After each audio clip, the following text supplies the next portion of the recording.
In this guide, I'm going to show you how you can turn on aim assist here in Fortnite Chapter 7. This is super simple to do, so we're going to dive straight into this. But before we do, make sure to like the video and subscribe to the channel with all notifications on. It really does help the channel and lets us know that you want more content like this. We'd greatly appreciate it. And if at any point throughout this guide you do have any questions, just ask them down in the comment section below and we can help you out further. I'm going to be doing my best to reply to every single comment down there. Aim assist is obviously extremely helpful when you are playing on controller. It helps your crosshair stay aligned with your target, making tracking and hitting shots a lot easier. To actually enable aim assist, what you're going to want to do is press options to open up your menu, or just select your profile icon up in the top right. And from here, go ahead and select the settings icon down here. Now from here, you're going to see a bunch of different settings up at the top. Go ahead and navigate specifically to the controller tab right here, and then scroll down on here because you're going to see a bunch of settings like your sensitivity settings. And under all of that, you're going to see an option for advanced look sensitivity. This is where your aim assist is going to live. So scroll down on here a little bit.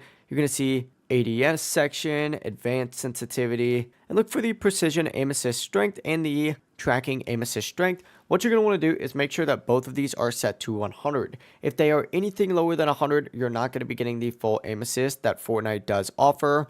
All competitive controller players use 100%, so I'd recommend setting yours the exact same way as them. But that's really all there is to it. If you guys do have any questions, just ask them down in the comment section below and we can help you out further. I'm going to be doing my best to reply to every single comment down there. Before you do leave this guide though, make sure to like the video and subscribe to the channel with all notifications on. It really does help the channel and lets us know that you want more content like this. We'd greatly appreciate it. Have a great rest of your day though.